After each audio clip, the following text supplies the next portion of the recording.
just let it in. It is My Nerd World, a Star Wars podcast, and I'm your host, Jon Justice. Glad that you were with the show again this week, and got a lot to talk about, man. That was an amazing, amazing chapter of the Book of Boba Fett, and I've got just a lot of thoughts and a lot of enthusiasm talking about what they did in what was essentially, right, and spoilers throughout this entire show this week, what was essentially Chapter 1 of The Mandalorian Season 3. I also have a little bit of casting news, as I mentioned, for the Ahsoka series. Not a lot of background or details on it, but interesting casting news and an actress that I actually like quite a bit, and your listener feedback. Before I dive in to all of that, I wanna mention something, and I may end up doing a special show, or perhaps when we wrap up the Book of Boba Fett, and I have the opportunity to spend an episode talking about this. But I watched the Rise of Skywalker this week, and I've made it no secret that I adore that. I adore that movie. I know a lot of people have problems with it. I know a lot of people have problems with the sequel films, but I absolutely love that movie. And again, watching it again this week, another absolutely enjoyable experience. Something struck me, and this happens almost every time I go and watch a Star Wars movie. You pick up on something different. You pick up on something new. And the thing that really stuck out to me this past time watching it was thinking about the individuals that go and make this content for us. And I don't care what it is. I don't care if it's the Bad Batch. I don't care if it's Rebels, Clone Wars, the Star Wars films, the live-action TV shows. But all of these people are creating in the world of Star Wars and making Star Wars for us. Right? I mean, from start to finish, every aspect of it, right? I mean, down to the individuals catering to the actors. They're all a part of the crew and the cast and the content creators. And how just amazing that is.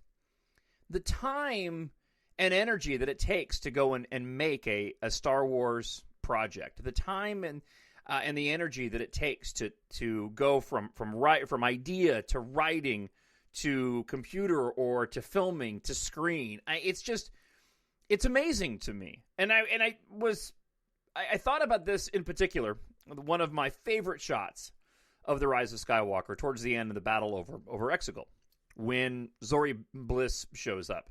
And Poe Dameron has that ridiculous, Zori, you made it! You know, I mean, it's so silly, but still fits completely with Star Wars. But the shot of her taking out that long range cannon at the bottom of that Sith Eternal Star Destroyer, and then she does the barrel roll in her red Y-wing fighter and flies through the blast. I thought about, man, the animator that sat there and created all of that, the guy that designed the CGI model to put on screen of that Y-wing, right? I mean, and just, they're all making Star Wars.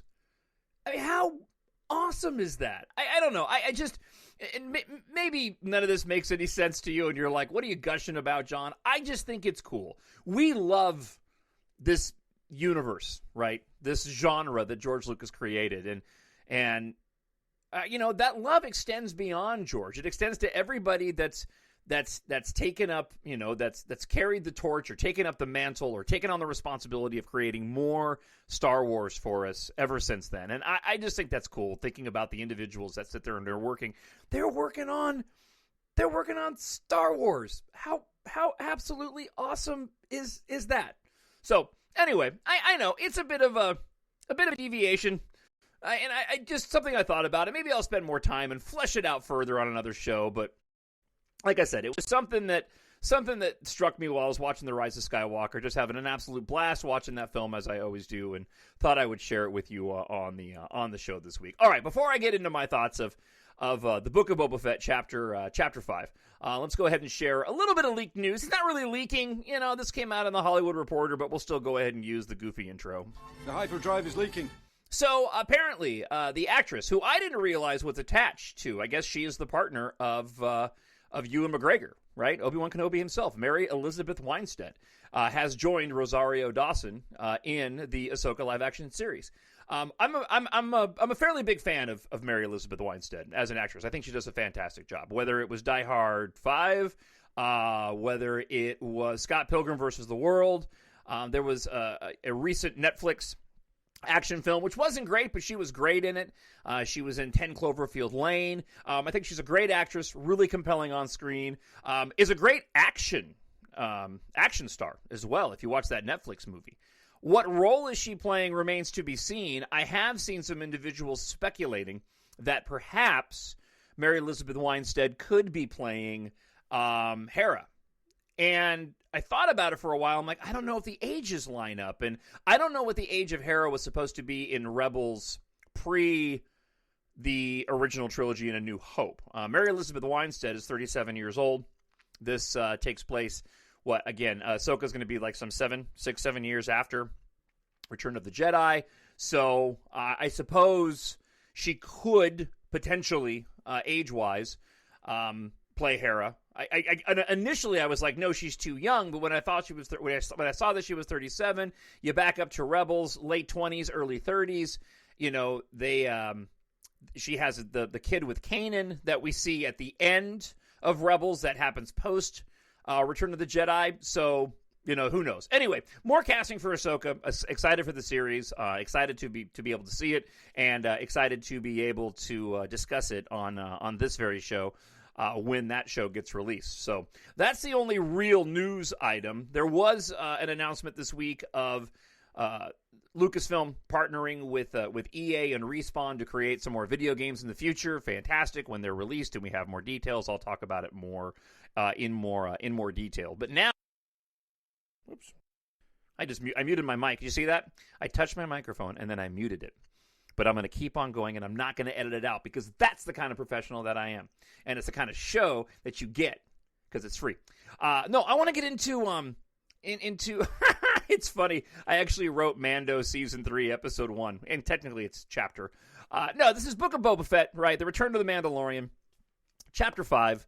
This is what the leakers were talking about when they said before the Book of Boba Fett got released that the Book of Boba Fett was Mandalorian Season 3. It's this particular episode, and potentially the next episode, and I'll get to that in just a moment. I spoiled myself a bit. I have to wait to watch the Book of Boba Fett, whereas normally with The Mandalorian, when I get up at 2:30 for my day job, being a talk radio show host here in Minneapolis, I would get up a little bit earlier on, I guess at that time it was Fridays, right? But I would get up a little bit earlier and watch the episode before I went to work. My 15-year-old Kyle, though, gets very upset at me if I watch the Book of Boba Fett without him, so I have to wait until he gets home from school until 2:30. So I did go online to the Reddit's leaks page to see what people were saying about the episode, and was immediately spoiled, even though I knew that we were getting a couple of elements that we ended up getting in Chapter 5. So that being said, I knew kind of going into it that this was going to be a Mandalorian-heavy episode of the Book of Boba Fett. Sorry, chapter. I got to put another $1 worth of credits in the jar. This was going to be a Mandalorian-heavy chapter of the Book of Boba Fett. And it turns out that, no, it actually was sort of an episode of the Mandalorian, which I personally believe was a really, really smart move on Disney and Lucasfilm to do. I'm fairly certain that the next episode is also going to be Mando heavy, and then the final episode of Book of Boba Fett will be the big culmination of the series with a battle against the Pikes.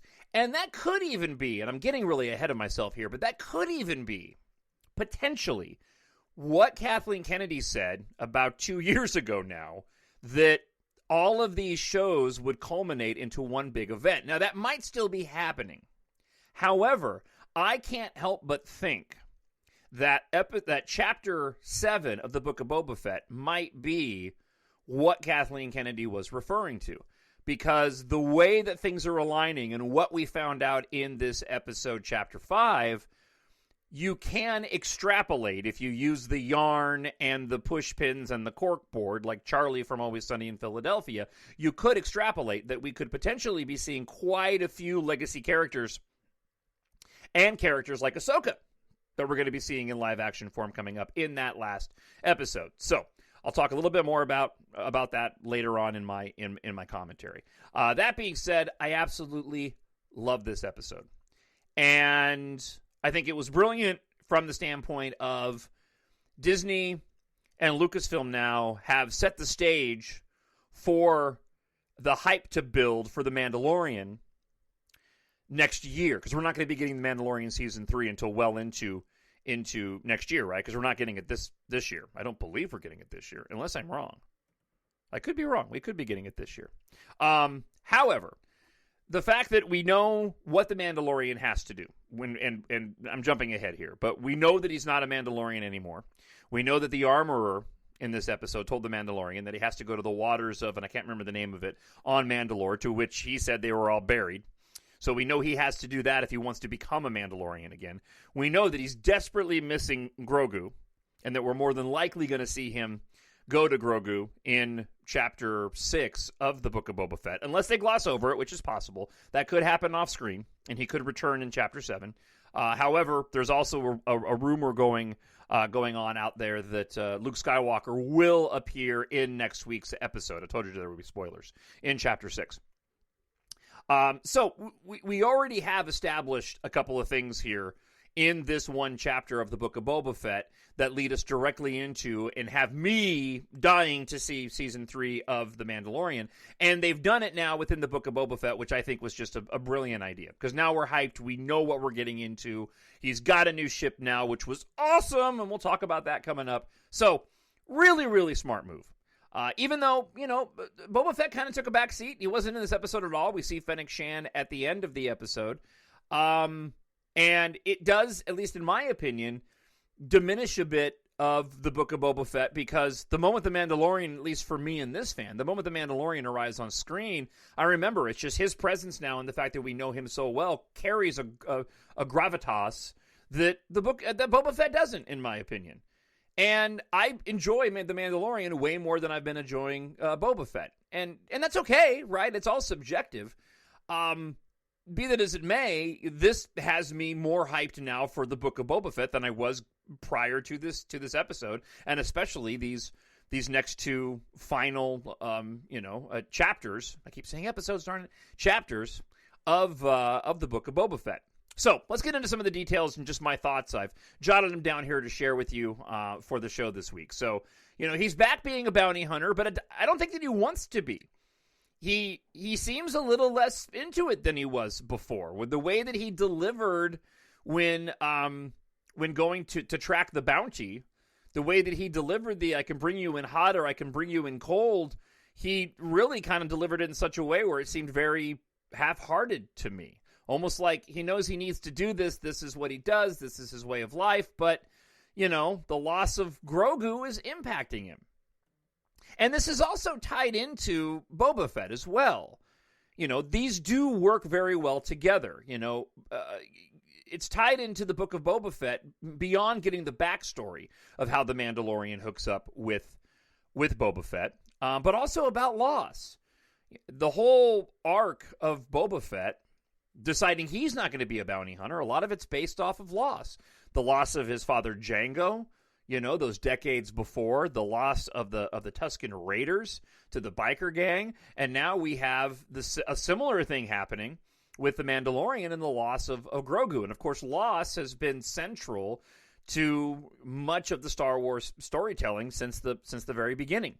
He injures himself with the black saber, which I thought was awesome.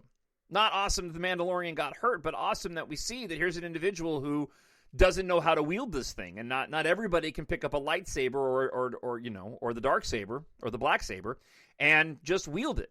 And especially when he's being trained with the armorer, and you're finding out that there's more to it than just wielding it with proficiency. You have to connect yourself to it, and it was becoming heavier. We're getting mythology in this. Disney and Lucasfilm Jon Favreau showing that they can tell these stories and have deep, rich mythology without Jedis and Sith. we've known this already. We saw this with Kanan training Sabine with the Darksaber, and similar comments that Kanan was making to her in Rebels and how to wield the Darksaber. That being said, we're seeing it now in live action. And for individuals like the guy that I work with, Andrew, who never watched Rebels, he's getting introduced to this mythology for the first time. He's kind of down on himself, right? You know, he's riding a space bus. My 15-year-old said as much. He's on a space bus. He's riding in the space liner. He's reflecting on Grogu while he's doing that. He has the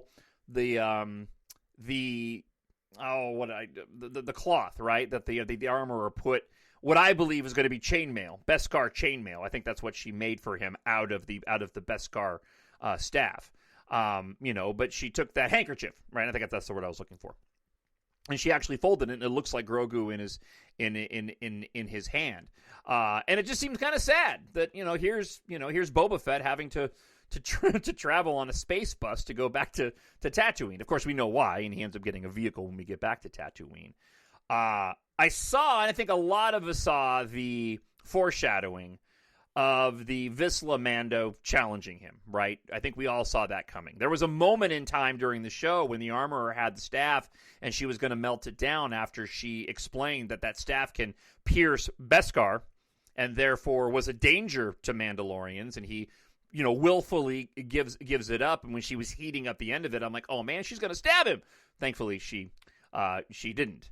But I definitely saw, and I think a lot of us saw, the foreshadowing that the Mando Vizsla was going to challenge him, especially with his connection to the Darksaber, right? We got the prophecy of the Darksaber, Sabine in Rebels giving Bo-Katan the saber brought about what the Mandalorians believed was the Mando curse. You have to win it in battle. You can't just be given to you. And then we get that amazing and yet heart-wrenching flashback of the TIE bombers coming in and essentially bombing and nuking Mandalore. And you get the Imperial K2 droids walking through, very much evoking Terminator. And hat tip to Bryce Dallas Howard for this particular episode. She just did such an amazing, amazing job directing this particular episode. So the first half of this, we just got a ton. We've got legacy going on. We've got backstory going on. Mando, he admits that he took his helmet off. He abides by the code. He wasn't going to lie. It continues to talk about the strong character of Din Djarin, as an individual, and how he could have very easily lied when the armorer asked him if you've ever taken your helmet off, and he didn't. And she still adheres to the lore and the code as well, because I was like, well, is he still going to be able to keep the Darksaber? And she goes and she hands the Darksaber back to him. So now he's not a Mandalorian, yet he still has the Darksaber. Again, the setup for Mandalorian Season 3 was way more than I could ever have hoped for or even expected, thinking about, well, how are they going to deal with this without Grogu? Now, I'm not entirely sure that Grogu doesn't end up partnering up with him again, and I'll get to this in just a moment. Then the moment he arrives on Tatooine is just awesome for the rest of the whole first part was great, but then we get an entire almost second episode that, for me, being totally subjective because of my love of spaceships, was just absolutely the backstory on him getting his new N1 Naboo Starfighter was just fantastic. Prior to that, the Starliner, getting a better look at the Starliner, I'm falling in love with this vessel, even though it is just a galactic space bus. A lot of nods to the fans in the best possible way in terms of fan service. The TSA droids for the Starliner were the same droids that were used for Star Tours at Disneyland. I want to get back there so bad. The metal rod that he uses while we're going through the montage of rebuilding the Naboo Starfighter, the metal rod that he pays credits for to the Jawas, that he gets grief over. Saying, they're going to get spoiled. That tube, that rod, was very similar to the piece that is used in the trash compactor to try to prop the door open in A New Hope. The younger X-Wing pilot that we meet when Din Djarin is out flying his new Starfighter, the young X-Wing pilot is the actor who portrayed Luke in the final chapter of season 2 of the Mandalorian. And then, of course, everything we get with the N1 Naboo Starfighter. Talked about it last week. Was so excited to see, again, I was spoiled yesterday morning, but seeing that indeed it does show up, and it blew away my expectations. If you notice, by the time they're done rebuilding the Naboo Starfighter, of which we get a ton of backstory on how they were handcrafted, the importance of them, a lot of geek talk of ship parts and all that, it does really evoke the Razor Crest. Panels missing on it, but done in such a way that it still looks intact. He left a little bit of the yellow on there, much like the yellowish orange striping that he had on the Razor Crest. The gun mods, the extra lower thruster, the removed droid slot, which I think everybody noticed, with the dome on there. We all can already picture Grogu sitting back there.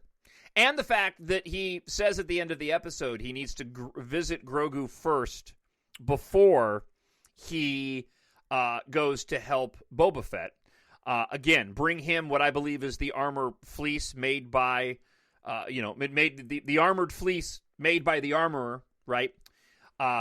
If you're paying attention, when she melts down the Beskar spear, there's a moment where it's a quick shot of her dumping a bunch of stuff out in their little tiny Beskar circles. They look like shower curtain rods. So my assumption is the reason why it's so tiny in that handkerchief, right?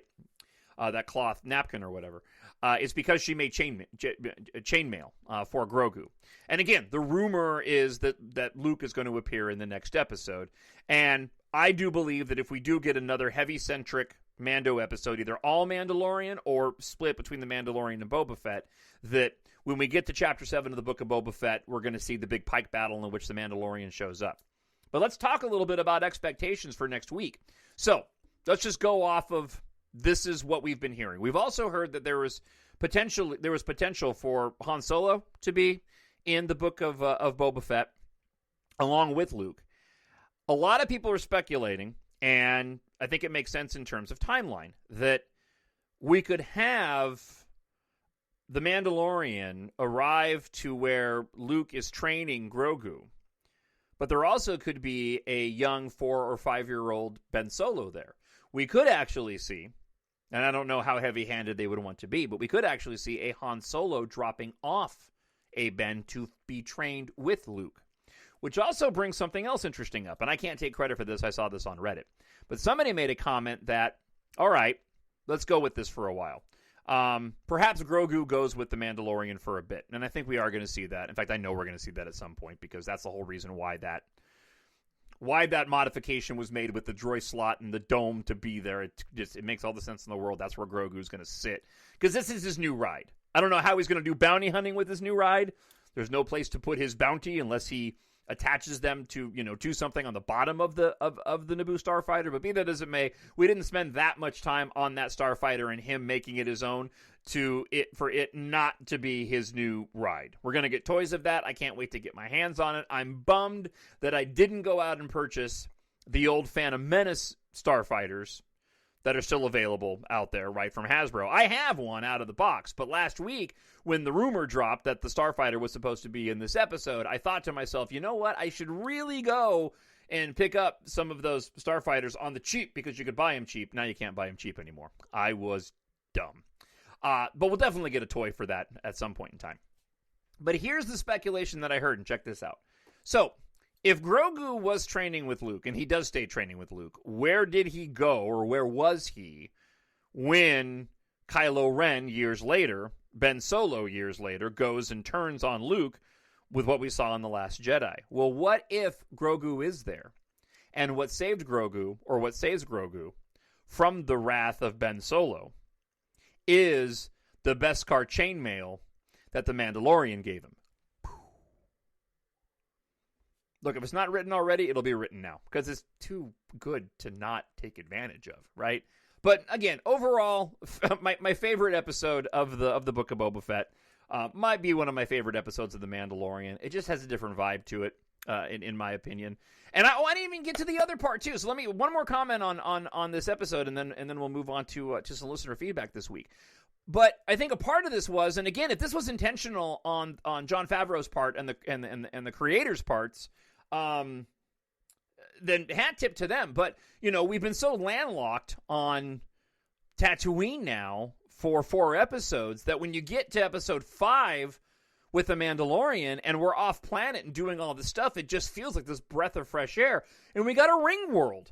How awesome was that? And I know a lot of people were saying, it looks like a Halo ring. Well, you know what? There were other individuals. I can't remember who the writer was. Was it Larry Niven? I think it was Larry Niven. Larry Niven had a ring world book long before Halo ever did it. So it's not like Halo is, holds exclusivity on creating the ring world. No, they've been around for a long, long time. But that was awesome. That was awesome to see. A brand new location, an interesting, different location, to see the underworld part of the ring world, to see the top part of the ring world, to see its different levels. Just fantastic across the board. It was pure Star Wars from beginning to end. And I'm actually I'm with Ming-Na Wen, and I mentioned her comments last week about how when you get to the final episodes of the Book of Boba Fett and you see everything together, you'll have a different view. And I already do. Being landlocked on Tatooine this whole time, when we get to this episode, it's like, whoa. And now they're going to see the numbers. Disney is going to see the Disney Plus streaming numbers on this. And you watch. These last 2 episodes are going to be the most watched episodes of the Book of Boba Fett. And the other previous episodes are probably going to increase in kind for the individuals that... Because I know people that pitched off after the first couple of episodes of the Book of Boba Fett and didn't watch anymore because they weren't all that enthralled. They're going to go back and watch this now because of this particular episode. So just bravo. Loved it. Loved my Star Wars. And again, I base my enjoyment and my reviews of these episodes on how I feel. I went into it with just nothing but anticipating and high expectations, and it delivered on every single level, and I walked away just happy, and I can't wait to go and watch it again when I'm done recording this. But what do you think? TalkShowNerd@gmail.com, TalkShowNerd@gmail.com. Or, as always, you can leave a comment up on YouTube if you happen to be watching the YouTube video version of this. All right, let's go ahead and get to some listener feedback this week. I need someone to show me my place in all this. Friend of the show, Renee from the UK writes, "Thank you, John. I enjoyed your show and smiled a few times. Enjoyed Chapter 4 a great deal, caused me to watch the Book of Boba Fett in its present entirety again, and seemed to grasp a better understanding and enjoyment level. So upwards and onwards." Thank you, Renee, as always. Greetings from Hoth, writes Ryan, friend of the show. "Just moved the family out of Tucson," used to live there, "after enduring the busiest point of my military career. Thank you for your service. Now we are in Hoth, Grand Forks, North Dakota, and that must extend to Minneapolis, man, because there's so much snow on the ground. There are certainly no wampas wandering around, thank goodness. I couldn't imagine getting trapped in a blustery storm, only to wake up dangling from an icy cave with no force capabilities." Yeah, but we all, right, to say that the Jedi have exclusivity on the Force, right, is to not understand what the Force means. Ryan Johnson taught us that. Question. We may not make it off Tatooine. We do. Boba doesn't, but we do. During the Book of Boba Fett, but that could go either way. On one side, limiting the story too much, or the other side, showing a story on one planet could be told well. If it turns out that Fett doesn't leave the planet, do you worry about Obi-Wan? Nope, I do not worry about Obi-Wan. That show could be very Tatooine heavy. I don't think it's going to be. As a matter of fact, I don't think we're going to spend much time on Tatooine in the Obi-Wan Kenobi show at all. Will we be burned out by Tatooine by then? If we haven't gotten burned out by Tatooine now, I don't think we're going to be burned out by Tatooine then. Are you starting to hate sand because it's coarse, it's rough, it's irritating, and it gets everywhere? No, but I am starting to hate snow because it's cold, and it's everywhere. I love snow. It's just dirty. That's one thing you don't realize when you don't live in a cold weather climate is just how gross snow gets, and ice and grime in the garage when your car gets trashed. Ugh. Anyway, love everything you do, John. Thank you. I appreciate that. Thanks for still being there after all these years, and thanks for being my favorite host / content creator / overall good dude. Wow, Ryan. Thank you very much, man. I greatly appreciate that, and thank you for the purchase of my EMBARK books too. I really do. I really am appreciative of that as well. All right. Eliezer Rodriguez writes, "Hey, John, what's your take on zippers in Star Wars?" I have no problem with zippers in Star Wars. I like buttons, but I have no problems with zippers in Star Wars. Just wondering, I was listening to a podcast recently, and someone went on a rant about a visible zipper on the female mod member. They mentioned there are no zippers in Star Wars, which is funny considering that Luke zips up his jumpsuit in Empire. Yeah, and you know what? Even if there weren't any zippers in Star Wars prior to that, there are now because the girl had a zipper on her jacket. But he's absolutely right. Luke zips up his jumpsuit. And lastly, a friend of the show, Edwin Lowe, writes, "Great episode, so much to like, and enjoy the Easter eggs for things to come in The Mandalorian Season 3. I thought about you when revealed the Naboo fighter was. It was a good jolt this season, needed. Made me excited and reminded me how much I missed Mando and the possibility of Grogu coming back. Sadly, Boba was not missed. It was good to see Fennec at the end, though. Those are my quick thoughts." And you can check out the Lowdown show, too. Edwin Lowe on YouTube does his own show and reviews these episodes. And I'm going to encourage you to go to YouTube and look for LO for the Lowdown show on YouTube and check that out. All right, that wraps up the show for this week. I want to hear from you, talkshownerd@gmail.com, or leave a comment up on YouTube. As always, if you want to support my nerd world, I hope you'll pick up a copy, or all of them, of my currently 6-book science fiction space opera series, EMBARK, with book 7 on the way. I'll be working on it later on today. Almost have the audiobook done for book 6, but all the other books are available in ebook, paperback, hardcover, and audiobook. The ebooks are just $2.99, and then the hardbacks, the audiobooks, and the paperbacks are all priced accordingly, depending on how long they are. Again, if you're a reader and you like sci-fi and you like Star Wars, you like space opera, I really hope you'll check out my books. mynerdworld.net is where you can go. There's a link on the YouTube page, or in the notes if you're listening on your favorite podcasting app. Or you can just go to Amazon.com and search for Jon, Jon Justice, and EMBARK and pick up your preferred copy there. I really would appreciate it. But that wraps up the show for this week. Looking forward to hearing from you and getting back next week to discuss Chapter 6 in the Book of Boba Fett. All right, I'm going to wrap this up. I'm going to edit, I'm going to post it, and then I'm going to make some lunch and watch episode 5 again. Because it was Chapter. Gosh darn it. Chapter 5 again. I want that Naboo Starfighter. That thing was awesome. Have yourself a fantastic week, and I'll talk to you then. Bye. The Force will be with you. Always. My Nerd World.